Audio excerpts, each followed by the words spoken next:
Marcus, पृथ्वी से अलग एक ऐसी खूबसूरत दुनिया जहां के लोगों के पास जादू तो नहीं, लेकिन उससे भी बढ़कर शक्तियों का खजाना था, जिसके जरिए यहाँ हर कोई मार्कस पर अपनी हुकूमत चाहता था। यहाँ जो सबसे शक्तिशाली होता था वो कानून बनाता था और कमजोरों को उस कानून को मानना पड़ता था। मार्कस के सबसे जाने माने साम्राज्यों में से एक था ओहान साम्राज्य, और ओहान साम्राज्य का एक बड़ा खास शहर था मेसोडोरिया शहर। मेसोडोरिया शहर के खुले से मैदान में आज सैकड़ों लोगों की भीड़ जमा थी।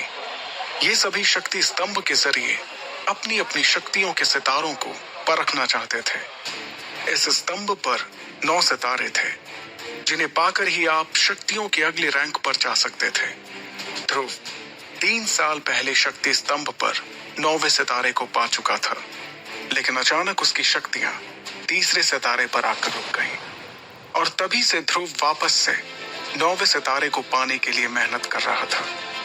अपनी इसी शक्ति के सितारे को परखने के लिए ध्रुव सैकड़ों लोगों की भीड़ में खड़े होकर अपनी बारी का इंतजार कर रहा था। अपने दोनों हाथों की मुट्ठी को बंद कर ध्रुव ने खुद को भरोसा दिलाते हुए कहा, इस साल मैंने जी तोड़ मेहनत की है। इस बार मेरी शक्तियां जरूर 9वें सितारे तक फिर से पहुंचेंगी, जरूर पहुंचेंगी। आज मैं शून्य रैंक से आगे बढ़कर एकलव्य बन के रहूंगा। तभी एक घोषणा सभी के कानों में गूंजी, और अब अपनी शक्तियों को परखने वाले अगले शख्स का नाम है ध्रुव। जैसे ही ध्रुव का नाम पुकारा गया, वो लोगों की भीड़ से निकलकर बाहर आया और अपने कदमों को धीरे धीरे बढ़ाते हुए ऊंचाई पर रखे एक बड़े से पथरीले स्तंभ की ओर बढ़ने लगा, जिसका नाम था शक्ति स्तंभ। शक्ति स्तंभ के ठीक सामने पहुंचने के बाद ध्रुव के जहन में कई बातें चल रही थी। ध्रुव जब सिर्फ 4 साल का था, तब से उसने प्रैक्टिस करना शुरू कर दिया था, और 10 साल की उम्र तक तो वो 9वें सितारे तक पहुंच गया था। फिर 11 की उम्र में वो शून्य रैंक से एकलव्य रैंक पर आ गया था। शौर्य दल के 100 साल के इतिहास में ये पहली बार था जब एक 11 साल का बच्चा एकलव्य बन गया हो। लेकिन उसके बाद ऐसा कुछ हुआ कि अचानक से एकलव्य एक बार फिर से शून्य रैंक पर आ गया। यही सब सोचते हुए ध्रुव ने अपने दाहिने हाथ की हथेली को शक्ति स्तंभ पर रखने के लिए आगे बढ़ाया। फिर उसने आंखें बंद करते हुए अपनी हथेली को शक्ति स्तंभ पर बने शक्ति चक्र पर रखा। कुछ देर सन्नाटे के बाद ध्रुव के कानों में एक आवाज गूंजी, तीसरा सितारा, शक्ति और भी कम। इस बार भी ध्रुव का सबसे निराशाजनक प्रदर्शन। ये आवाज जैसे ही ध्रुव के कानों में पड़ी, उसके पैरों तले जमीन सरक गई। उसे अपने कानों पर यकीन नहीं हो रहा था। जैसे ही उसने अपनी आंखें खोली, शक्ति स्तंभ पर गड़े हुए 2 शब्दों तीसरा सितारा ने उसके सपनों को चकनाचूर कर दिया। उसे बिल्कुल भी समझ नहीं आ रहा था कि आखिर ऐसा कैसे हो सकता था। इस बार तो उसने हर बार से ज्यादा मेहनत की थी। शक्ति स्तंभ के सामने खड़े ध्रुव ने अपने आप से बड़बड़ाते हुए कहा, नहीं नहीं, ऐसा नहीं हो सकता, ऐसा बिल्कुल भी नहीं हो सकता। खुद से नाराज ध्रुव ने दोबारा 2 से 3 बार अपनी हथेली को शक्ति स्तंभ पर रखकर देखा, लेकिन हर बार उसे अपनी आंखों के सामने वही सितारा दिखाई दे रहा था, जिसने पिछले 3 सालों से उसकी रातों की नींद छीन रखी थी। उधर मैदान में खड़े सैकड़ों लोगों की भीड़ में से किसी ने चिल्लाते हुए कहा, ए शून्य रैंक, चल अब नीचे आ जा। अगर बार बार शक्ति स्तंभ पर हाथ रखने से शक्तियों का सितारा बढ़ जाता, तो तू पिछले 3 सालों से तीसरे सितारे पर नहीं होता। उसके इतना कहते ही कई लोगों ने जोर के ठहाकों के साथ ध्रुव पर हंसना शुरू कर दिया। ये हंसी के ठहाके पूरे मैदान में गूंजते हुए ध्रुव के कानों में तीर की तरह चुभ रहे थे। ध्रुव ने वहां से निकलने के लिए अपने कदमों को आगे बढ़ाना शुरू किया, लेकिन अब उसके कानों में उन सभी के हंसी के ठहाकों के साथ कई ताने भी सुनाई देना शुरू हो गए। क्यों भाई, एक बार फिर से ध्रुव ने साबित कर ही दिया कि वो पिछले 3 सालों से शून्य था, शून्य है और आगे भी शून्य ही रहेगा। गलती से ही हीरो बन गया था ये छोटी सी उम्र में। हाँ भाई, बिल्कुल सही कहा। और मेरे हिसाब से अब इस शून्य की कीमत हमारे शौर्य दल में किसी कचरे से कम नहीं है। बात तो तुम्हारी भी सही है, लेकिन हमारी मजबूरी भी तो देखो। हमारे शौर्य दल के जांबाज लीडर अरेंद्र उसके पिता हैं। अगर ऐसा नहीं होता तो हम लोगों ने इसे कब का मेसोटोरिया से बाहर फेंक दिया होता। लोगों के मुंह से निकलते ताने ध्रुव के दिल में बेचैनी और घबराहट पैदा कर रहे थे। ये घबराहट अब उसके चेहरे पर भी साफ साफ नजर आ रही थी, जिसे वहीं पर मौजूद उसकी सबसे अच्छी दोस्त इरा भी भाप चुकी थी। इरा भीड़ से निकलते हुए बाहर आई और उसने ध्रुव के कंधे पर अपना हाथ रखा। अगले ही पल उन दोनों की नजरें आपस में मिली, जिससे ध्रुव की बेचैनी थोड़ी कम हुई। कुछ ही देर में वो दोनों साथ साथ कदम बढ़ाते हुए मैदान से बाहर निकल के जाने लगे। ध्रुव अपने घर शौर्य महल की तरफ बढ़ रहा था। तभी इरा ने उदास दिख रहे ध्रुव का हौसला बढ़ाते हुए कहा, ध्रुव, तुम्हें उन लोगों की बातों से परेशान नहीं होना चाहिए। मुझे तुम पर पूरा भरोसा है। एक ना एक दिन तुम एकलव्य जरूर बनोगे। इरा अपने सबसे अच्छे दोस्त को दिलासा देने की कोशिश कर रही थी, लेकिन इस वक्त ध्रुव के जहन में सिर्फ एक ही बात चल रही थी कि आखिर इतनी मेहनत करने के बाद भी उसकी शक्तियां क्यों नहीं बढ़ रही थी। एक तरफ जहां ध्रुव की परेशानियां बढ़ती जा रही थी, तो दूसरी तरफ एक और परेशानी उसके घर की ओर कदम बढ़ा रही थी। लेकिन ध्रुव उस परेशानी से पूरी तरह बेखबर था। ध्रुव और इरा आखिरकार शौर्य महल पहुंच गए। शौर्य महल में ध्रुव के पिता अरेंद्र, जो कि शौर्य दल के लीडर भी थे, अपने दल के कुछ बुजुर्गों के साथ बैठकर किसी खास मुद्दे पर बातचीत कर रहे थे। लेकिन जैसे ही अरेंद्र की नजर अपने बेटे ध्रुव पर गई, उसके उदास चेहरे को देखकर उन्हें सब कुछ समझ आ गया। वो अपनी बातचीत को वहीं पर रोककर ध्रुव के पास गए। अरेंद्र ने अपने बेटे ध्रुव को सीने से लगाते हुए कहा, कोई बात नहीं ध्रुव, तुम मेरे बेटे हो, शौर्य दल के लीडर अरेंद्र के बेटे। अगली बार तुम्हें जरूर कामयाबी मिलेगी, हिम्मत मत हारना। इस वक्त शौर्य महल के दरबार में बैठे सभी लोगों की नजर ध्रुव पर ही थी।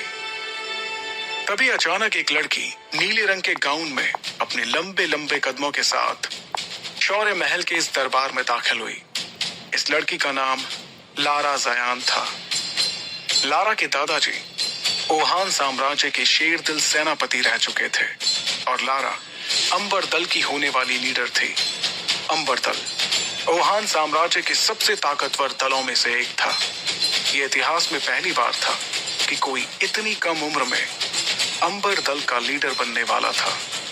लारा को अपने सामने देखकर सभी लोगों के साथ अरेंद्र भी हैरानी में पड़ गए, क्योंकि सभी जानते थे कि ये कोई आम लड़की नहीं, बल्कि अंबर दल की होने वाली लीडर थी। लारा का अचानक इस तरह से महल में आना किसी को भी समझ नहीं आ रहा था। फिर भी उसे अपनी ओर आते देखकर शौर्य दल के प्रमुख अरेंद्र ने कहा, तुम्हारा स्वागत है लारा। ना कोई खत, ना कोई खबर, इस तरह से यूं अचानक, सब ठीक तो है? अरेंद्र के सवाल पर लारा ने अपने दाहिने हाथ से चुटकी बजाते हुए अपने बॉडीगार्ड्स की ओर इशारा किया। इशारा पाते ही वो सभी एक कदम आगे आए। वो बॉडीगार्ड्स एक बड़े से हरे रंग के बॉक्स को पकड़े हुए थे। बॉक्स की तरफ देखते हुए लारा ने अपनी तीखी और तेज आवाज में कहा, मुझे पता चला है कि ध्रुव इस साल भी अपनी शक्तियों को नहीं बढ़ा पाया, इसलिए मैं ध्रुव के लिए एक खास चीज लेकर आई हूं। इसे पीने से उसे अपनी खोई हुई शक्तियां एक बार फिर से मिल जाएंगी। अरेंद्र ने ध्रुव की ओर देखकर दोबारा लारा को देखते हुए कहा, लेकिन लारा, हम तुमसे कोई तोहफा नहीं ले सकते, और वैसे भी तुम कुछ ही दिनों में हमारे परिवार का हिस्सा बनने वाली हो, इसलिए इस तोहफे की कोई जरूरत नहीं है। अरेंद्र की बात खत्म भी नहीं हुई थी और बॉडीगार्ड्स ने उस बॉक्स को खोल दिया। सभी को बॉक्स में हरे रंग की शरबत से भरी बोतलें दिखाई दे रही थी। वहां मौजूद सभी लोगों ने इस शरबत को पहचान लिया था। अरेंद्र ने उस शरबत की ओर हैरानी से देखते हुए कहा, करिश्माई शरबत? ये तो बहुत ही कीमती शरबत है। हम तुमसे इतना कीमती तोहफा बिल्कुल भी नहीं ले सकते लारा। लारा ने देरी किए बिना तुरंत अरेंद्र से कहा, आप जानते हैं ना कि ये करिश्माई शरबत ध्रुव के लिए कितना फायदेमंद साबित हो सकता है। मुझे लगता है कि ध्रुव को इस शरबत को ले लेना चाहिए, क्योंकि अब तो शहर में ध्रुव के लिए तरह तरह की बातें भी होने लगी हैं। उसकी बात का जवाब देते हुए अरेंद्र ने कहा, मैं जानता हूं लारा, और मैं ये भी जानता हूं कि इस करिश्माई शरबत के कई फायदे हैं, लेकिन इस बात से भी इनकार नहीं किया जा सकता कि इससे ध्रुव को कोई फायदा नहीं होगा, क्योंकि उसकी शक्ति 9 सितारों से ऊपर नहीं है। और तुम ये जानती हो ही कि अगर 9वें सितारे से कम शक्ति वाला कोई इस शरबत को लेगा तो इससे उसकी शक्तियां और भी कम हो सकती हैं। अरेंद्र अपनी बात को पूरी करते उसके पहले ही लारा ने उन्हें टोकते हुए कहा, हाँ, मैं जानती हूं कि शक्तियां कम भी हो सकती हैं, तो इसमें इतना परेशान होने वाली कौन सी बात है। ध्रुव का शक्ति का सितारा तो वैसे भी 3 पर ही है। ध्रुव के पास अब हारने को बचा ही क्या है। इससे पहले कि अरेंद्र कुछ कहते, लारा की इस बात पर अब ध्रुव ने अपनी चुप्पी तोड़ते हुए कहा, मैं कभी भी अपनी शक्तियों को इस तरह से नहीं बढ़ाऊंगा लारा। तुमने ये सोच भी कैसे लिया?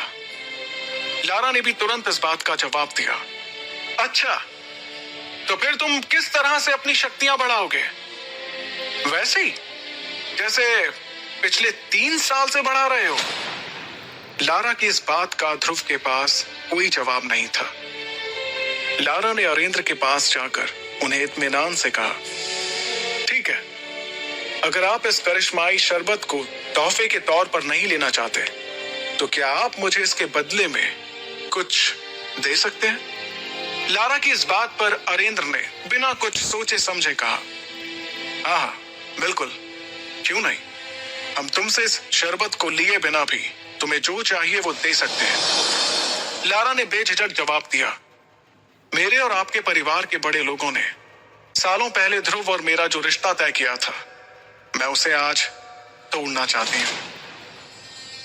लारा के मुंह से इस बात को सुनकर ध्रुव, उसके पिता अरेंद्र और वहां पर मौजूद सभी लोगों के पैरों तले जमीन सरक गई। एक पल के लिए वहां सन्नाटा छा गया।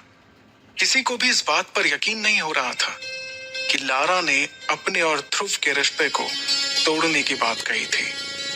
अगले ही पल अरेंद्र ने अपनी नाराजगी जाहिर करते हुए तेज आवाज में कहा, लारा, ये जानते हुए भी कि यह रिश्ता तुम्हारे और हमारे परिवार के बड़े लोगों ने तय किया है, तुम कैसे रिश्ते को तोड़ने की बात कर सकती हो? तुम जानती हो ना ये कितना गलत माना जाता है? अरेंद्र की नाराजगी के जवाब में लारा ने बड़ी ही बेफिक्री के साथ कहा, यह रिश्ता जरूर परिवार के बड़े लोगों ने तय किया था, लेकिन तब और अब में काफी फर्क आ चुका है।